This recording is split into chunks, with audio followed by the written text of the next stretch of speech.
नमस्कार, आप देख रहे हैं गजब हरियाणा न्यूज। 10 और 11 दिसंबर को भारतीय दलित साहित्य अकादमी का 39वां राष्ट्रीय दलित साहित्यकार सम्मेलन पंचशील आश्रम झरोदा गांव बुराड़ी बाईपास दिल्ली में आयोजित किया गया। इस 2 दिवसीय सम्मेलन में देश विदेश की सभी भाषाओं के दलित उत्थान में जुटे दलित साहित्यकार, समाजसेवी, पत्रकार, लेखक, संपादक आदि ने भारी संख्या में भाग लिया, जिनका हुजूम दिल्ली की सड़कों पर देखा जा सकता था। लोगों में भारी उत्साह और समाज के प्रति लगाव देखते ही बनता था। इस सम्मेलन में सांसदों, पूर्व केंद्रीय मंत्रियों ने संबोधित किया।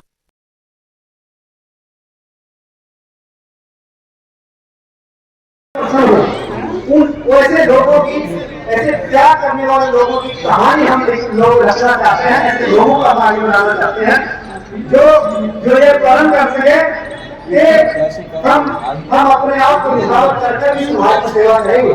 ऐसा हमारा सोचना है। हम समाज में जो जाति समाज की रचना मतलब हम करना चाहते हैं और हम पूरे अम्बेडकर सोच को समाज के अंदर लेके आगे लेके जाना चाहते हैं।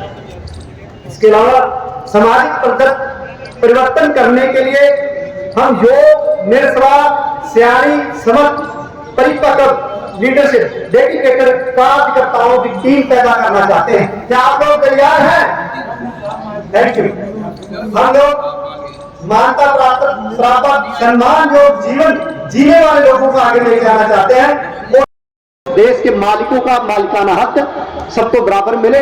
जो संवैधानिक जो कौमी दौलत है, संवैधानिक सहूलतें सबको बराबर मिले। तो संविधान का फायदा हर देश को हम बोल रहे हैं कि बहुत हम आगे बढ़ चुके हैं। अधिकार हैं हमारे, क्या चीजें हैं जो तो हम ये वो करना चाहते हैं। एक ऐसा हम लोग साहित्य के माध्यम से आप लोगों की भी सुनिश्चित हो सके, ऐसा हम सोचते हैं। हम एक ऐसी हम ये करना चाहते हैं और हमारा ऐसा बात थोड़ी ठेस भी कर सकती है किसी को। खान जी ने चूहे को मुंह में डाल लिया था, अपने मुंह में डाल लिया था। क्या मानते ना, क्योंकि आप लोग जागरूक इंसान हैं, आप लोग मतलब साइंटिफिक लोग हैं, लेकिन कुछ लोगों ने ऐसा बोला तो सत्य में बदल दिया। आज उनका बच्चा कहता हाँ बचपन में हम लोग देखिए वो लोग कैसा राष्ट्र बनाना चाहते हैं। और एक हम हैं, हमारे बाबा साहब ने हम लिए नहीं उठा पा रहे। देखिए उन्होंने उसको पौधा बनाया और बाबा साहब हमारे फ्रूट और उसको भी हमारे समाज के पीठ में चुना। तो इसलिए हम जो चाहते हैं पिछले 40 साल से हम लोग डॉक्टर साहब के समिति में रह करके हमारी प्रॉब्लम का पक्का सोल्यूशन कैसे हो, तो ये हमारे पीछे रह गए समाज को आगे लेकर के आएंगे। इसी उम्मीद के निवेदन करूंगा हमारे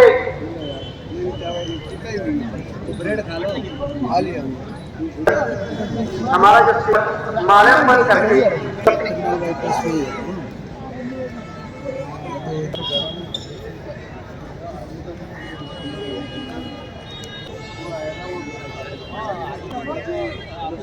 उधर लगा गुड़ा अमिना खासी जी पहुंच चुके हैं। मैं उनसे निवेदन करूंगा कि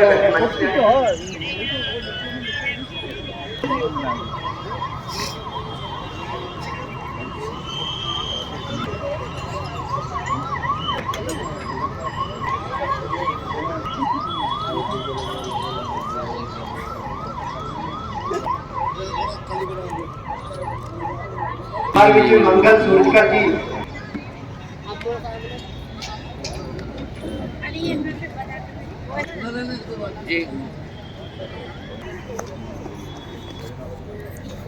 फिलहाल करें कवर आपने फ्रंट कर दिया। 5 सेकंड्स आधा ना क्लिक आएगा।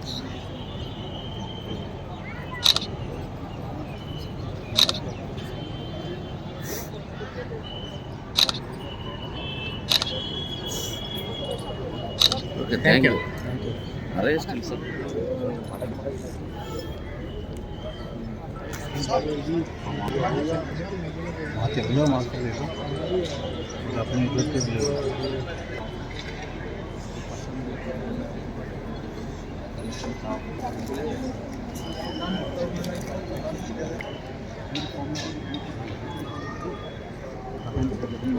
Professor V Vishnumurthy ji, welcome sir.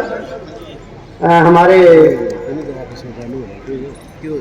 आपका most welcome sir, thank you so much.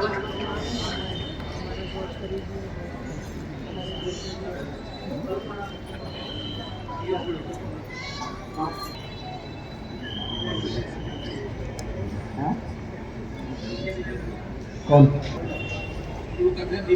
हाँ जी बोलता हूँ।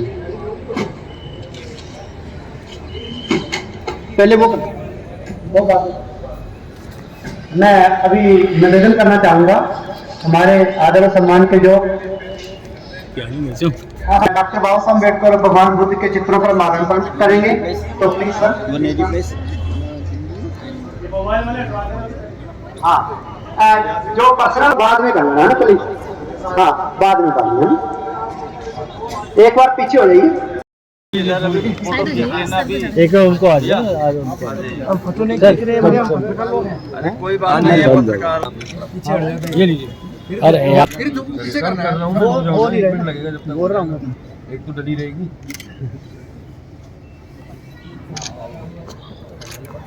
मोबाइल वाले पीछे करो हाथ भाई।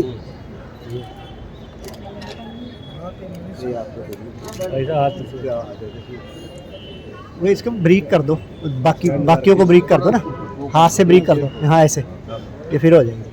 नहीं मैं तो आप चल लगा दो, मैं हाथ लगा दो। देख रहे हैं ये जो डबल कर दिए, डाल दीजिए। चलो चलिए बस सर एक बार सामने देख रहे वो नहीं लड़के लगे। हाथ थोड़ा पीछे रखिए, आप इसको मतलब अम्बेडकर अमर रहे, छोड़िए सर।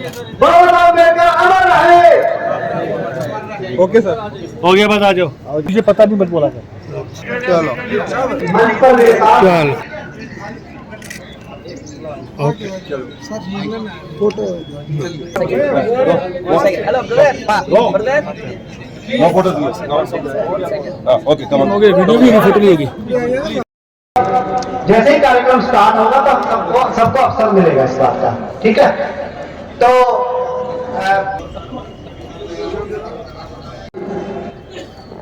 पाति पाता बेरदनी शिक्षापदं समादियामि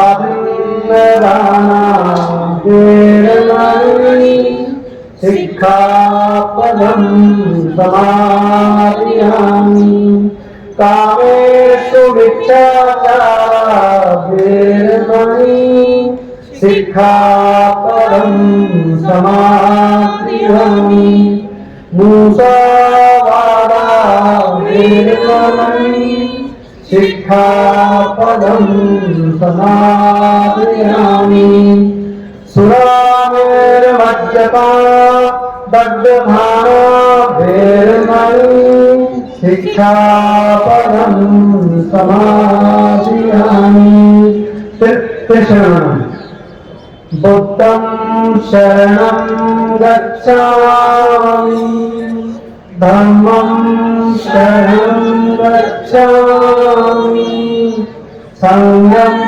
शरणं गच्छामि द्वितीयं बुद्धं शरणं गच्छामि द्वितीयं धम्मं शरणं गच्छामि द्वितीयं संघं शरणं गच्छामि तृतीयं बुद्धं शरणं गच्छामि तृतीयं धम्मं शरणं गच्छामि तृतीयं संघं शरणं गच्छामि। नमो तस्स भगवतो अरहतो सम्मा सम्बुद्धस्य नमो तस्स भगवतो अरहतो सम्मा सम्बुद्धस्य नमो तस्स भगवतो अरहतो सम्मा सम्बुद्धस्य। जय भगवान बुद्ध की जय हो। जय भीम। जय वंदे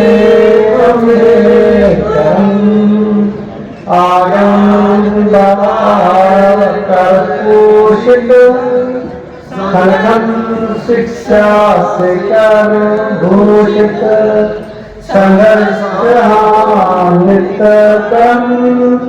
वन्दे अम्बेडकरं वन्दे अम्बेडकरं।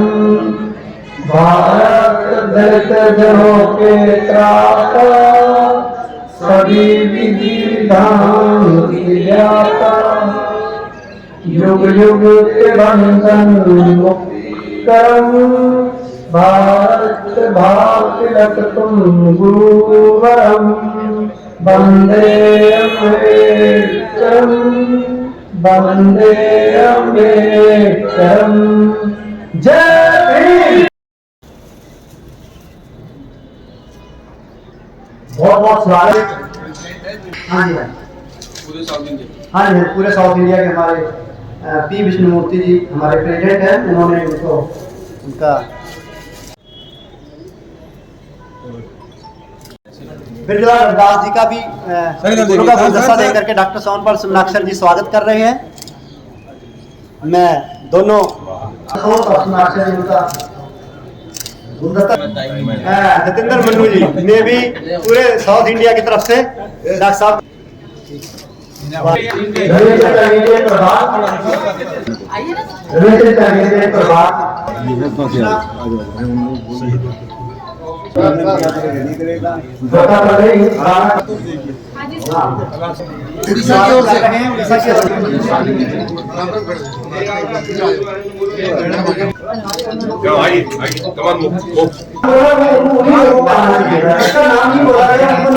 Okay, good job, good job.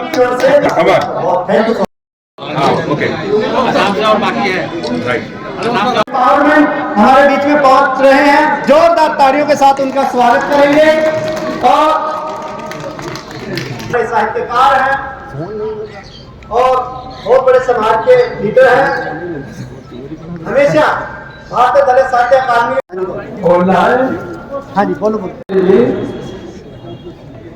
देश के कोने कोने और अन्य देशों से पधारे आदरणीय साहित्यकार बहनों और भाई, सबसे पहले मैं माननीय श्री सुमनाक्षर जी को बधाई देता हूँ कि पिछले 40 वर्ष से अनवरत रूप से इस कारवां को लेकर के आगे बढ़ रहे हैं और कोई न कोई नया आयाम इसकी भव्यता में लगा देते हैं।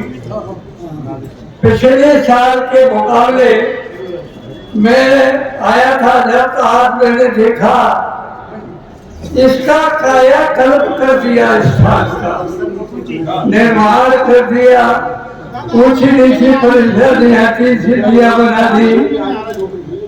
भाइयों को इसके लिए भी उनको जो है बधाई देता हूँ। आप लोग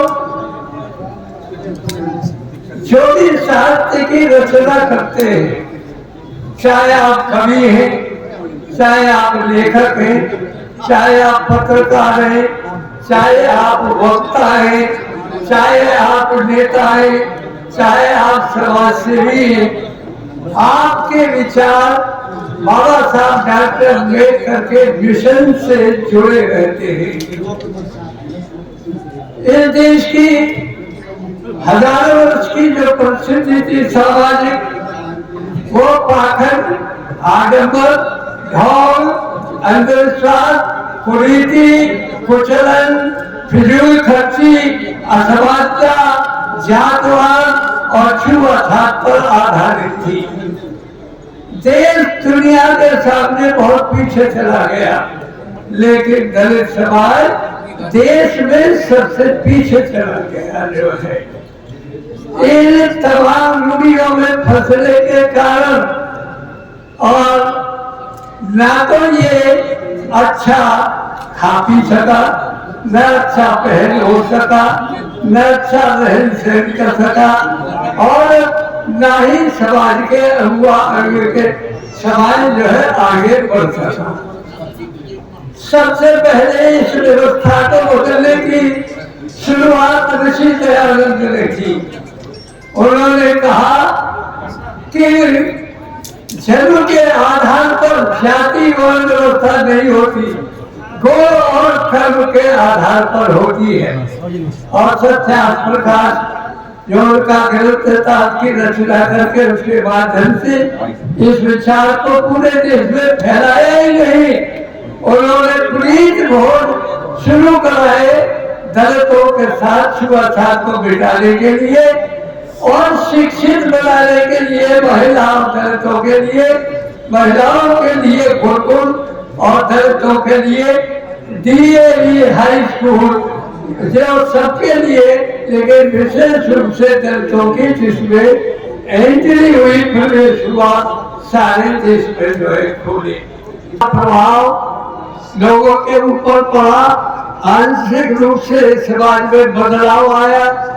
ये समाज के लोग भी आगे बढ़ने के लिए जो है उत्सुक होने लगे। उसी बीच बाबा साहब डॉक्टर अम्बेडकर का प्रादुर्भाव हो गया और उन्होंने कहा शिक्षित बनो, संगठित हो, संघर्ष करो। वो केवल कहा ही नहीं, शिक्षित बढ़ाने के लिए पीपल्स एजुकेशन सोसाइटी का निर्माण किया, उसके माध्यम से शिक्षण संस्थान खोले। समता सैनिक दल समाज की रक्षा के लिए उसका निर्माण किया और all India schedule caste federation उसका निर्माण किया, जो संगठित और संघर्ष करने का एक माध्यम था। उसके माध्यम से ही आंदोलन होते थे। धीरे धीरे इसका भी काफी प्रचार और प्रादुर्भाव हुआ और ये कार्यक्रम जो है आगे चलने लगा, बढ़ने लगा। समाज में फिर गीतकार, संगीतकार, लेखक, कवि और पैदा हो गए।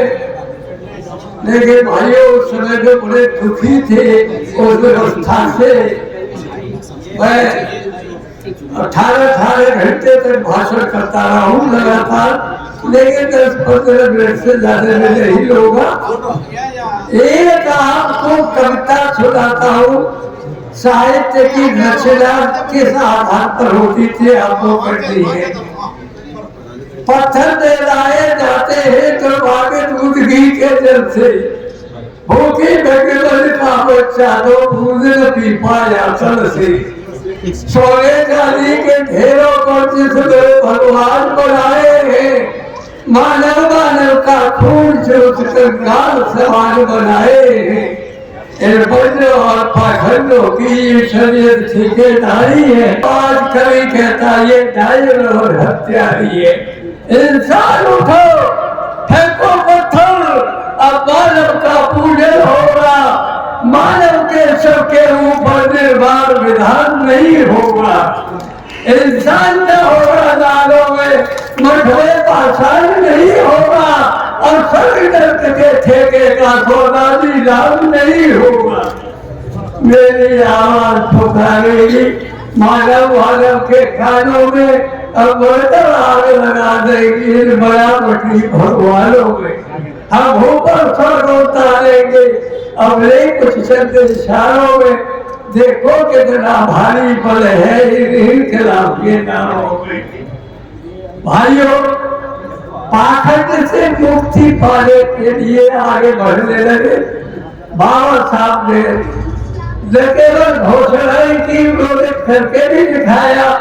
मैं हिंदू पैदा हुआ, मेरे बस की बात नहीं थी, लेकिन मैं हिंदू बनूंगा नहीं। उन्होंने बौद्ध धर्म को अपनाया, 22 प्रतिज्ञाएं दी और इन पाखंडों से मुक्ति पाने की वो प्रतिज्ञाएं थी। मैं आपसे प्रार्थना करूंगा, अब पिछले 10-12 सालों से और देश को फिर पाखंडी की ओर ले जाने का और एक षड्यंत्र चल रहा है बड़ी तेजी से, और इसमें सत्ता और समाज के लोग लगे हुए हैं और वो उसी पाखंड में जिसमें वो उलझे रहे थे और फिर उसको देश को और उनको ले जाने की कोशिश कर रहे हैं। उठो, जागो, पहचानो और इसी आधार पर साहित्य की रचना करो कि हमारे लोग उत्तराखंड में उलझे नहीं, बड़ी मुश्किल से मुक्ति मिली है और आगे जो है बढ़े। आपका साहित्य इसी आधार पर होना चाहिए। आप लोग यहाँ दूर दूर से आते हो, जो हमारे सुनाक्षर जी आपके दर्शन कराते हैं, मुलाकात कराते हैं। मेरी उम्र लगभग 50 वर्ष है और मुझसे खड़ा होना भी मुश्किल होता है। आंखों की रोशनी में भी कमी आ रही है सुनने की, लेकिन सुनाक्षर जी की निष्ठा समाज के प्रति मुझे यह खींच करके ले आती है। मैं खड़े होने की स्थिति में नहीं हूँ, लेकिन मैं खड़े होकर बैठे होता रहूंगा। और ये सब आप लोगों की जब मैं जमात को देखता हूँ, जो लेख और आप साहित्य जो भेजते हैं, जिसका ये अवलोकन अध्ययन करके आकलन करके आपको पारितोषिक वितरण करते सबको देखता हूँ, मुझे बड़ी भारी खुशी होती है। मैं चाहूंगा कि ये कार्यक्रम हमेशा इसी तरह से चलता रहे और मुझे चलकर आने की स्थिति में रहूंगा, जिंदा रहूंगा और सुनाक्षर जी का आदेश होगा, मैं आपके दर्शन करता रहूंगा। बहुत बहुत धन्यवाद। गुलदस्ता देख करके बहुत बहुत स्वागत जी सर, बहुत बहुत स्वागत।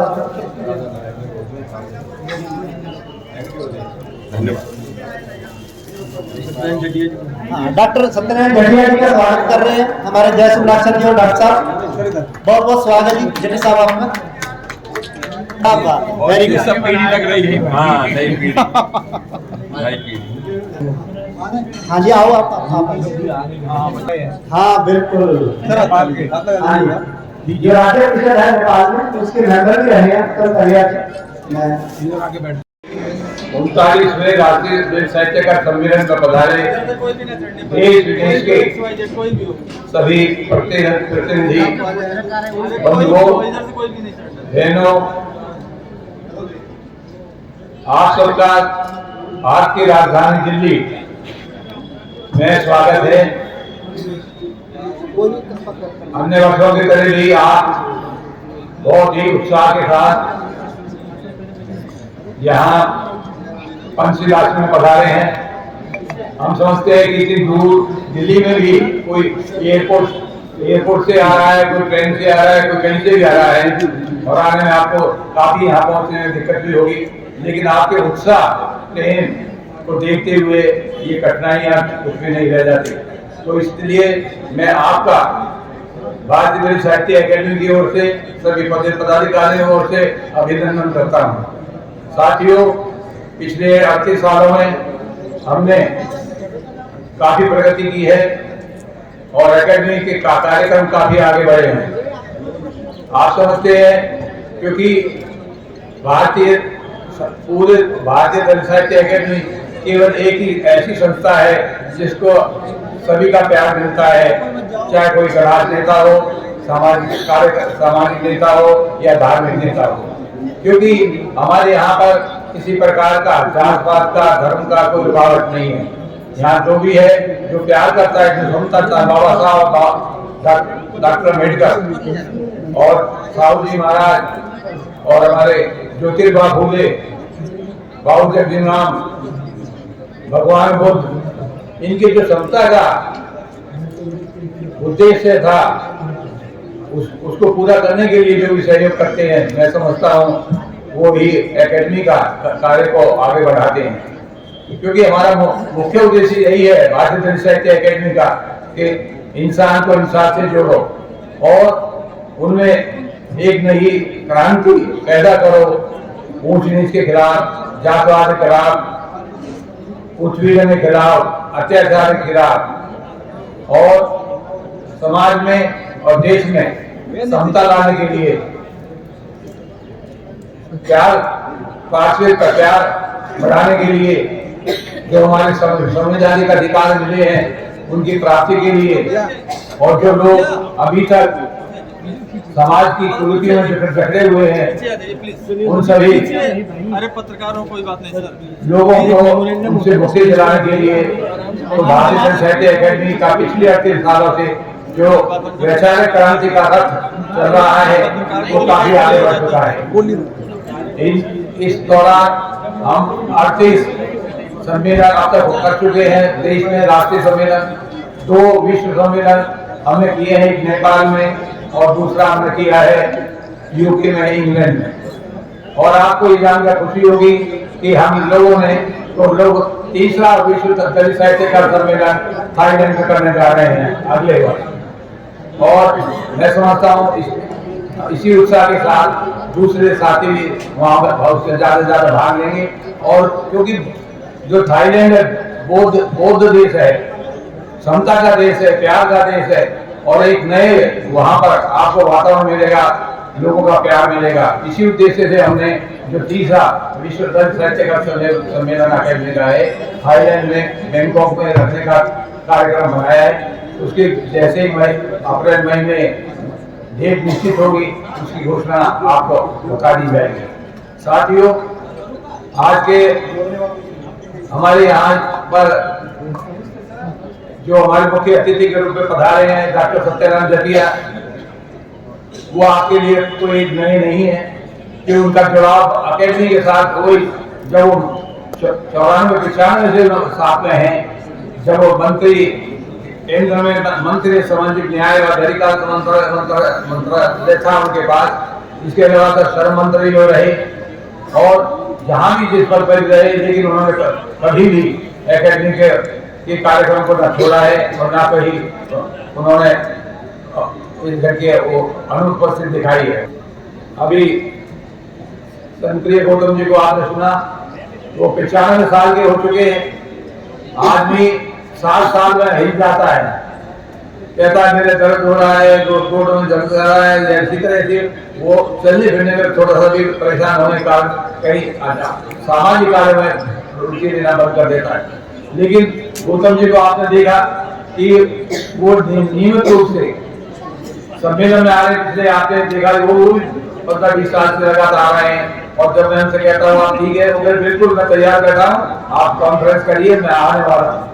तो ऐसे हमारे संजय गौतम जी की आवाज इस 95 साल में होने के बाद भी जो एक मैं समझता हूँ ये सब बाबा साहब डॉक्टर भीमराव अम्बेडकर के छत्र छाया और भगवान बुद्ध की छत्र छाया उनके ऊपर है कि वो समाज में इतने उम्र होने के बाद भी अपना सहयोग दे रहे हैं और अपने उद्योगों से लोगों को आगे बढ़ा रहे हैं।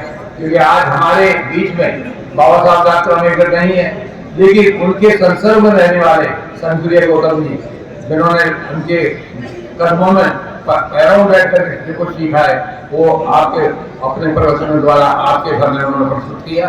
तो मैं उनका भी हृदय से आभार व्यक्त करता हूँ।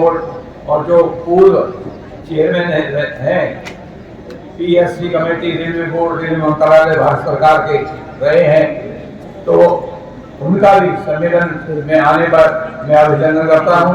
वो भी अकेडमी से शुरू से जुड़े हुए हैं, आज से नहीं 15-20 साल से जुड़े हुए हैं और राजनीतिक तौर पे कहीं भी हो रहे, लेकिन अकेडमी से उनका सहयोग मिलता रहा। और उसी क्रम में आज भी इतने व्यस्त होते हुए भी हमारे यहाँ पधारे हैं, तो उनका भी मैं अभिनंदन करता हूँ। साथियों, और भी हमारे यहाँ आने वाले हैं तो साथी की ट्रेन लेट है, किनका हवाई जहाज लेट है, तो लेकिन आज 1 घंटे 2 घंटे के बाद वो भी पहुँच जाएंगे। जिनमें हमारे नारायण सिंह केसरी जी हैं जो राज्यसभा में मेंबर रहे हैं, और वो भी 93 साल के, लेकिन आगे हैं और आने वाले भी है। इसी तरह बब्बर राम भगत जी जो समाज कल्याण मंत्री रहे हैं महाराष्ट्र में, वो भी आने वाले हैं हमारे बीच में। अभी doctor professor doctor Kalicharan Suresh ji वो हिंदी विश्वविद्यालय लखनऊ यूनिवर्सिटी आ चुके हैं। अभी आपके सामने नीरज सेठी जी ने अकेडमी के अपने ओर से अकेडमी का स्वागत किया था। वो सर्व शक्ति सेना के राष्ट्रीय अध्यक्ष हैं और उनका कार्यक्रम काफी व्यस्त था और 12-13 तारीख का था वहाँ थाईलैंड में ही। लेकिन क्योंकि अकेडमी में उनकी बहुत रुचि है, वो कार्यक्रम को वहाँ से छोड़ करके बीच में यहाँ पर आए, तो उनके भी हम बहुत आभारी हैं। श्री युवराज बीके जी जो राष्ट्रीय महामंत्री है नेपाल दलित साहित्य अकादमी के,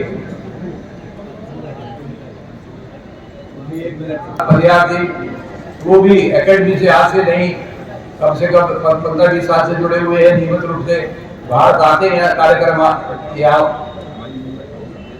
भाग लेने के लिए, और यहाँ का जो मैसेज है भारत का वो नेपाल में ले जाते हैं और वहाँ जा करके कोशिश करते हैं कि वहाँ के दलितों के और पीड़ित और उपेक्षित लोगों के लिए कुछ किया जाए, उनका मार्गदर्शन किया जाए, उनकी रक्षा क्रांति की जाए, जिससे कि वह भारत की तरह नेपाल में मनुवाद का शिकार है। वहाँ भी जात पात ऊंच नीच भेदभाव बहुत है, जैसे यहाँ पर चाहे कितना भी कह लें, लेकिन आप अगर गांव में जा भी जाएंगे तो आज भी उसी तरह की भावनाएं लोगों के अंदर है, नीच ऊंच जात पात। तो नेपाल में भी फिक्र है, नेपाल के दलित 1/4 होते हुए भी काफी पीड़ित है, और मैं समझता हूँ ये लोग युवराज जी भारतीय दलित साहित्य अकादमी नेपाल के जो कार्य कर रहे हैं प्रशंसनीय है, उनका भी मैं अभिनंदन करता हूँ। हमारे विष्णु मूर्ति जी जो अध्यक्ष south India state committee BDSA के अध्यक्ष हैं, वो भी हमारे बीच में पधारे हैं। इसी तरह बिजलाल रविदास जी जो अध्यक्ष हैं south India state committee BDSA के, वो भी हमारे बीच में हैं। Doctor G.R.. सोनी जी जो पार्टी में होते हैं और सक्रियता के साथ और प्यार के साथ सबसे मिलना है, जुड़ना है, सबको समय देना है, किसी को भी नाराज नहीं करते, वो साथ में खड़े हुए हैं, मैं उनका भी अभिनंदन करता हूँ। राष्ट्रीय सचिव है भारतीय दलित साहित्य अकादमी के, और काफी दिन तक वो रमेश दिलवाल जी के बाद हरियाणा को देखते रहे, उनके काफी मैं देता हूँ हर स्थिति में, चाहे वो महाराष्ट्र सचिव हो, अध्यक्ष हो या हो, पद के रहते हुए नारे में भी उनकी सेवाएं 24 घंटे और पूरे साल भारतीय दलित साहित्य अकादमी में होती रही हैं, उनका भी मैं आभार व्यक्त करता हूँ। साथियों, जो और साथी हैं हमारे जो अकेडमी को ले आए हैं, उनके विषय में थोड़ा बताना चाहूँगा कि वो भी अपने प्रदेशों में काम करते ही हैं, सब जिला स्तर तक है, तहसील स्तर तक, ब्लॉक स्तर तक है, लोगों जाकर के दलित साहित्य के माध्यम से, गोष्ठियों के माध्यम से, सम्मेलनों के माध्यम से लोगों में वैचारिक क्रांति पैदा करते हैं और अच्छी बुराई की बात उनको बताते हैं। और यहाँ जो व्याप्त है जातिवाद जिसके कारण जो परेशान है और उनको आगे नहीं बढ़ने दिया जाता, उसके विषय में जो हमारे संवैधानिक अधिकार है, हक है, उनके विषय में बता करके वहाँ अपना सर्वे कार्य कर रहे हैं। उन लोगों में मैं आपको बताना चाहूँगा कि हमारे बीच में सिक्किम से श्री दिल्ली खुश रुचाल जी हैं। रुचाल जी ढाका CP देशी जी अध्यक्ष हैं। मिस्टर साया है, वो आ चुके हैं दिल्ली में, उनका स्वागत मैं पहले आपको बता चुका हूँ।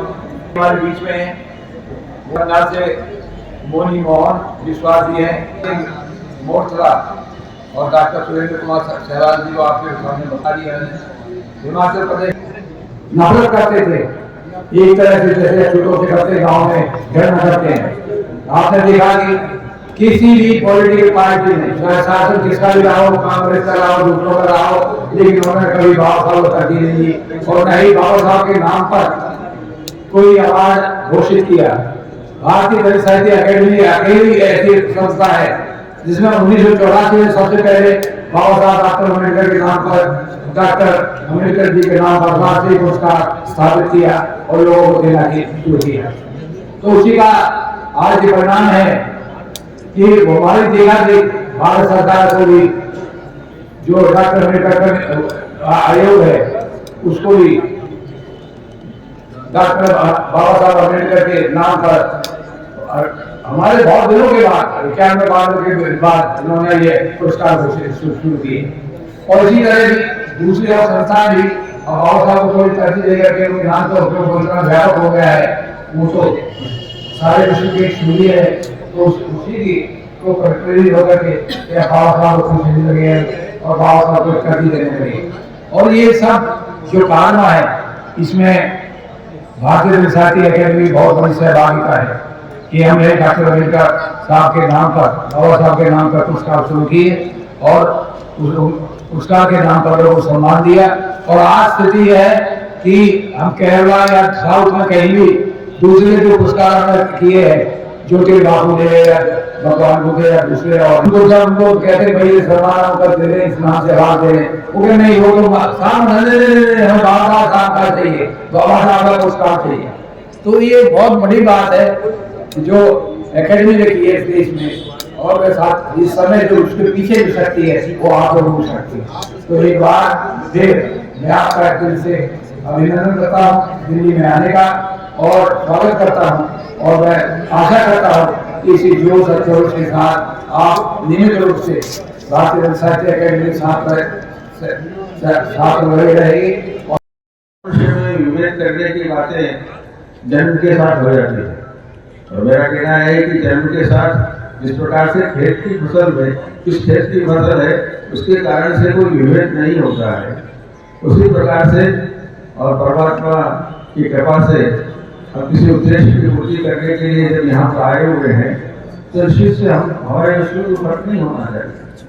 सर ये फर्क है सदियों से है, और इसी को चेतना के रूप में संचार करने के लिए हम विविध प्रकार के उपाय करते हैं। ऐसे भी मानव मानव में भेद नहीं, कर्म धर्म महान है, सामाजिक समता मनुष्य का जन्म से अधिकार है। प्रतिबंध लगे हो देने पर समता का अधिकार नहीं, उसका जीना भी क्या देना जिसको मानव अधिकार नहीं। न्याय, स्वतंत्रता, समता, तत्वता भारत के संविधान में उल्लिखित है, सबको समान रखा। बाबा साहब ने जो विधान संविधान में आया, कठिन संघर्ष के बाद सारे जीवन की जो सारी साधना थी, सारा तप था, उसको कोशिश की है कि भारतीय संविधान में और उसका प्राकट्य हो। दुनिया में जब हिंदुस्तान आजाद हुआ तो आजाद होने के बाद ही भारत का संविधान कौन बनाएगा, ऐसी तलाश है। तत्कालीन प्रधानमंत्री पंडित जवाहरलाल नेहरू, सरदार पटेल दुनिया में संविधान में सशक्त को ढूंढने के लिए उन्होंने उपाय किए, किंतु हमारे देश में बाबा साहब भीमराव अम्बेडकर संविधान विशेषज्ञ है, ऐसे दुनिया के लोगों को कहने के कारण से, ऐसे जो और लोग थे उनके कहने के कारण से बाबा साहब को यह दायित्व मिला और भारत का संविधान। यदि बाबा साहब ना होते तो ये संविधान इस तरह का नहीं होता, और इसलिए देश ना चले संविधान के बिना, देश ना चले संविधान के बिना, और संविधान न बने बाबा साहब के बिना। तो ये बाबा साहब का जो परिश्रम है उसको सार्थकता देने के उपाय के रूप में हम यहाँ पर आए। मुझे गर्व है कि महिलाओं का सम्मान भरपूर हो। आए पर झारखंड महानायक सेक्रेटरी साहब प्लीज और लोक पुरुष सरकार जी सर सामने Mahatma Jyotiba Phule national award 2023, Mahatma Jyotiba Phule national award 2023 Shri करने के लिए doctor Ambedkar national award for social service Chandrashekhar ji आगे। इसके बाद doctor Ambedkar distinct service national निर्दोषिता उत्तराखंड नैनीताल से। Eminent scholar of arts and science in the fun and dance in India, Samo MP. Welcome sir. Dr. Mohan Singh ji. Mahadeva.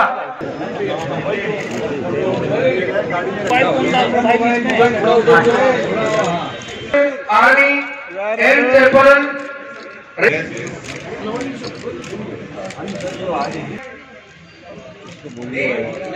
Energetic social reformer है, इन्होंने इस समय इतना काम किया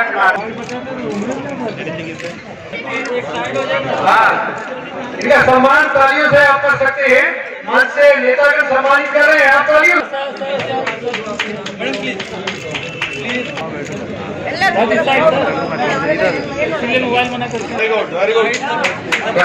उसके बाद श्री दादू ये व्यवस्था बना के रखें कि मीडिया के साथियों के अतिरिक्त जो फोटो खींच रहे हैं फोटो गीता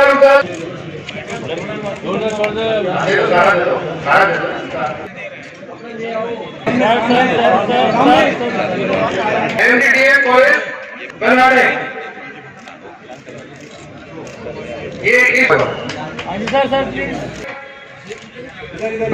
ये भी शिक्षिका है, गेस्ट लेक्चरर है त्रिपुरा, श्री के गौतम,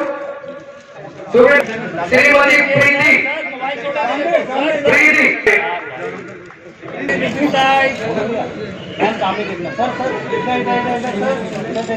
उसके बाद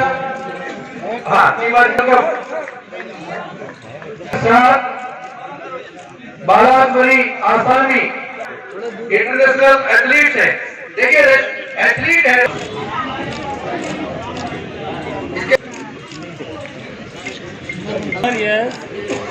केरला से है, केरला तमिलनाडु। अरे स्टैंड दूसरा नहीं आता क्या सर? पहले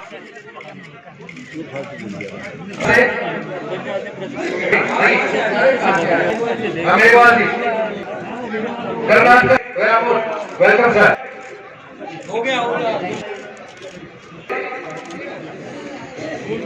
यूनेस्को से social service unit incharge Malleshwaram, Bengaluru, Karnataka, president village panchayat Gujarat, Patna से Shriwal assistant RTO office Haryana road, Shri Guru Mukul Ahmad Assam Ahmad Panchali कोपट्टी Dibrugarh Assam. आगे है मिस्टर राजेंद्र चौधरी है, तो इनका ब्रिजलाल जी प्रेसिडेंट। श्री सुभाष दास जी हैं, हाथ उठाएं। आपका भी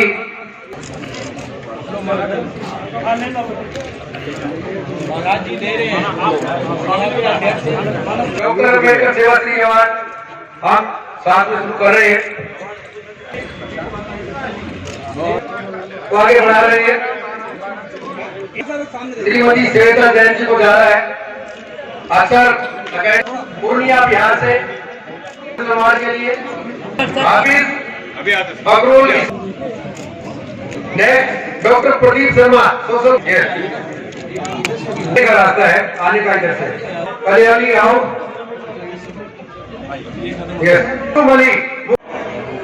क्या बाबा साहब डॉक्टर अम्बेडकर के संविधान को 2 साल 11 महीने 18 दिन लगे थे?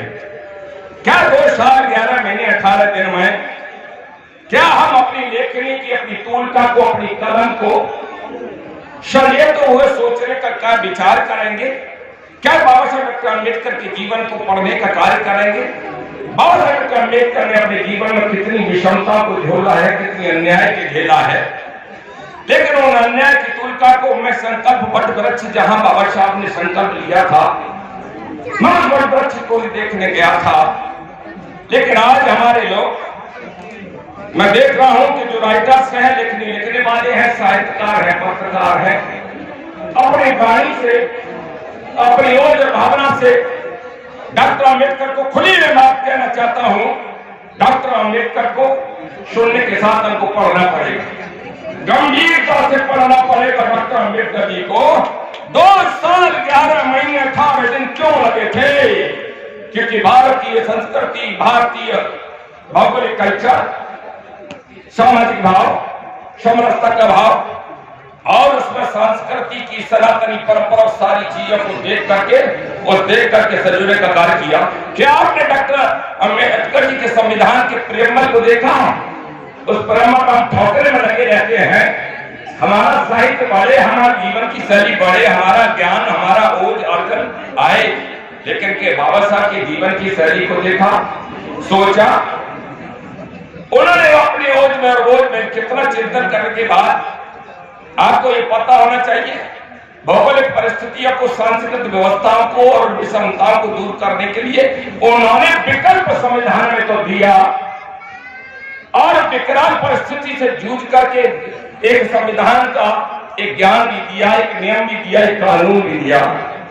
लेकिन पढ़े लिखे लोग, अभी मैं कुछ दिन पहले एक बड़े कार्यक्रम में गया, संविधान बचाओ, अम्बेडकर का विचार जगाओ, तो हमने कहा पहले तो डॉक्टर अम्बेडकर को पढ़ लो, उसके बाद ज्ञान देने का काम करना।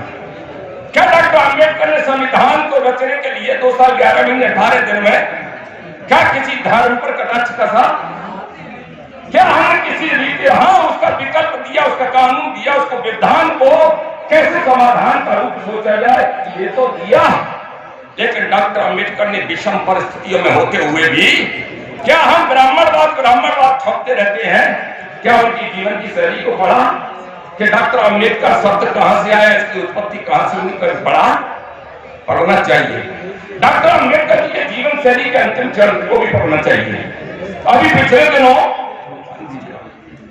मेरे पास कोई शख्स आते हैं कि पंचशील और गौतम बुद्ध का नारा हम आपसे बात करना चाहते हैं। मैं आ जाऊं, मैं चेयरमैन था उस समय, तो मैंने देखा कि बताओ कि आप पंचशील के बारे में, आप तथागत के बारे में जानते भी हो, मानते भी हो, लेकिन पंचशील का आप गलत कहीं ट्रैक पे जा रहे हो, भाजपा पे हो, आरएसएस की बात। तो पहले मैंने कहा पंचशील का आप जान लो।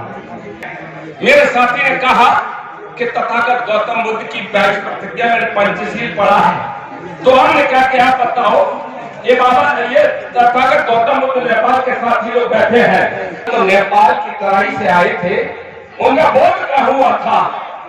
बोध गया हुआ था, बट वृक्ष के नीचे हुआ था, भारत की संस्कृति में हुआ था। और उनका परिनिर्वाण कहाँ हुआ था? कुशीनगर में हुआ था, वो भी भारत का स्थान था। अगर तथागत भारत की परंपरा, भारतीय संस्कृति, भारतीय ज्ञान, भारतीय विज्ञान, भारतीय सोच अगर जानकारी नहीं होती तो क्या वो बोध लेने के लिए गया में, इंडिया में आते? क्या वो कुशीनगर में अपना अंतिम जीवन बिताते?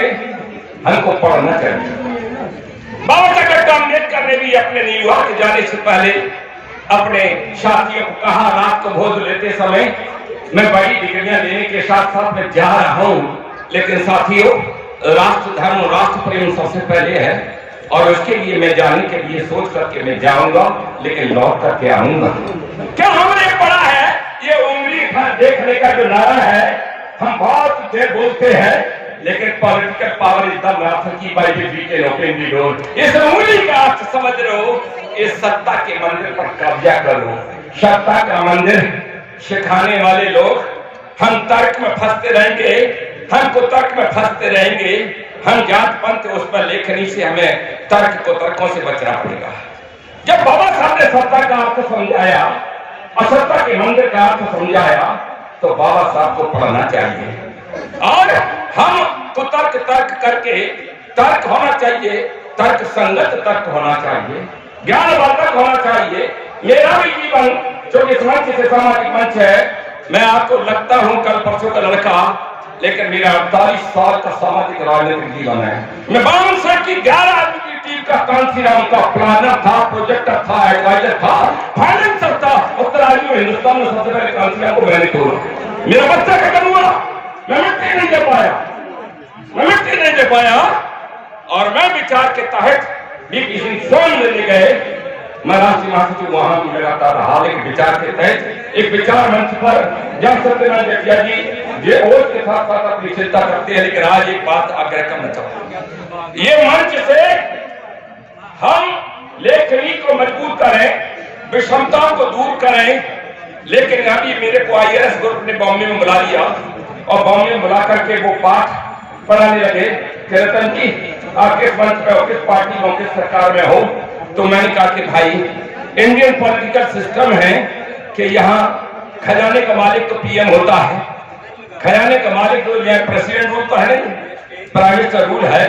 तो जिस दिन मोदी ने शपथ ली थी, उस दिन क्या आपने छोड़ दी थी? तनख्वाह लेना छोड़ दिया था? तनख्वाह भी हम ले रहे हैं, बाबा साहब के 18 मार्च 1956 के दर्द को, आगरा के रामजा मैदान के दर्द को नहीं जान रहे हैं। एक दलित सोशल समाज के भाइयों, इस कारवां को बड़ी मुश्किल से लेकर के आ पाया हूँ। इस कारवां को आगे नहीं ले जा सकते, लेकिन पीछे भी नहीं जाने। आज हम इस एकेडमी के माध्यम से, हमने लेखन के माध्यम से, क्या बाबा साहब डॉक्टर अम्बेडकर जी ने क्यों चुना था? समता, बंधुता, भाईचारे का प्रतीक क्यों चुना था? तथा गौतम बुद्ध के चरणों में क्यों अपने जीवन के लास्ट 14 अक्टूबर 1956 क्यों गए थे? लेकिन समरसता के मंच पर आज हम लोग भी होकर के ये महान व्यक्तित्व भी जो अपनी बात को रखने में सक्षम मजबूत हैं। सत्यनारायण जटिया जी जब थे तो उन्होंने भी उस मऊ छावनी की चिंता करने का कार्य किया, नहीं भुलाया जा सकता। लेकिन मेरे जैसे व्यक्ति भी, मुझे भी चेयरमैन, अभी जब रेलवे का चेयरमैन 18 में बनाया, ऐसी कभी कोई नहीं बना, तो सबसे पहले न मुझे रोका आदरणीय सत्यनारायण जटिया जी भाई साहब, सबसे पहले बाबा साहब के चरणों में नतमस्तक होने गए। मैं दीक्षा भूमि गया, मऊ छावनी गया तो पता चला कि बोर्ड 5 से 5.5 करोड़ रुपए का लगेगा। मैं तो बात की जेब से जाएगा, ये बोर्ड लगना चाहिए। चलो बाबा साहब का संविधान, लोग कहते हैं क्यों भाई रतन जी, क्या जन्मदिन पूरे 60 नंबर का इस देश में सरकार कोई आए, सरकार कोई चलाए, ये 365 दिन बाबा साहब का नाम चलेगा। सरकार संविधान से चलेगी और संविधान के पन्ने पर के चलेगी तो प्रतिपल डॉक्टर अम्बेडकर का नाम आएगा, किसी और का नाम नहीं आएगा। वेद व्यास ने लिखा, ग्रंथ वाल्मीकि ने लिखा, संविधान डॉक्टर अम्बेडकर जी ने लिखा। तो इसलिए आज इस मंच पर आने का बोलते हुए आज एक विनती करते हुए जा रहा हूँ। ये बहुत अच्छा मंच है, 39वां वार्षिक समारोह। वे देश के बहुत अच्छे डॉक्टर्स, इंजीनियर्स, वकील, और मैं देख रहा था, मैं कन्याकुमारी से कश्मीर तक मुझे 18 में मौका मिला, फिर 19 में रहा, फिर मुझे 21 में बनाया। और ये पहला व्यक्ति है जो आज कम से कम कोई व्यक्ति तो कहे कि आज मैं डॉक्टर अम्बेडकर की बदौलत में देश का प्रधानमंत्री बना हूँ। आज मेरे मरुम इंदिरा गांधी जो देश की प्रधानमंत्री बनी थी, तो डॉक्टर वो अपनी मम्मी डैडी की जन्म पत्री से नहीं बनी थी, वो डॉक्टर अम्बेडकर के संविधान के कारण देश की प्रधानमंत्री। लेकिन जब हिम्मत नहीं थी कि इंदिरा गांधी बोल दे, लेकिन कम से कम मोदी जी ने बोलने का काम किया कि मैं आज बदौलत हूँ डॉक्टर अम्बेडकर की बदौलत हूँ। 2 दिन पार्लियामेंट में चर्चा कराना और चर्चा करा के विश्व रेकॉर्ड पे तीर्थ स्थल बनाना। आज मेरे साथियों, हम लोग जाएं, एक तो संग्रह दलित साहित्य विषमता घट रही है, आप अपने क्षेत्र में अपने तरीके से जूझते हो और न्याय की पता का फैलाते हो। हम संग्रह करें अपने संत। जब मैं मानी जटिया जी, हम लोग आपस में चिंतन कर रहे थे कि दलितों का इतिहास मिटा दिया, और इतिहास हम लोग मिलकर के सोचे कि इतिहास को कैसे संजोया जाए। लेकिन ये प्लेटफॉर्म एक ऐसा है कि दलितों का साहित्य के माध्यम से एक इतिहास रचने का कार्यक्रम है, और उसका कारण था कि अवार्ड जो मिल रहे थे तो उसी का प्रतीक और उसी का चिन्ह था। दरिया के दिल से पूछो, दरिया के दिल से पूछो, साहित्य के लफ्ज से पूछो, एक मौत तहसील का मुद्दत के बाद हुआ है। मेरे देश के कोने कोने से, देश के बाहर से आने वाले भाई और बहन, हम दलित साहित्य अकादमी के माध्यम से, अपनी लेखनी के माध्यम से बहुत संत पुरुष हुए हैं, बहुत महान आत्माएं हुए हैं जिन्होंने अपने जीवन समाज सुधारने में लगाया है। महामानव बाबा साहब डॉक्टर अम्बेडकर के जीवन के साथ साथ बहुत से लोग पैदल चले थे। क्या हम उनकी जीवन की शैली को संजोने का कार्य करेंगे? हमको सहयोग करके इस प्लेटफॉर्म के माध्यम से जो किताब का विमोचन हुआ है और आगे भी होते रहना चाहिए, और 39वां ये जो कार्यक्रम है, इसकी सफलता इसी तरीके से इनके जीवन में चलती रहे, ऐसी मेरी सोच, ऐसी भावना है कि बाबा साहब डॉक्टर अम्बेडकर की आत्माएं सच्ची हम श्रद्धांजलि का स्वरूप जब समझेंगे। आज हमारी जो नई पीढ़ी है, हम तर्क अपनी ऊर्जा, एक कवि सम्मेलन सा पार्लियामेंट में हो रहा था तो कहा जाता कि नई उत्पत्ति बच्चे की हो तो घर का माहौल, वातावरण पॉजिटिव रहना चाहिए। आज हमको नई जनरेशन को, नई पीढ़ी को कुछ तर्कों में जाना नहीं चाहिए।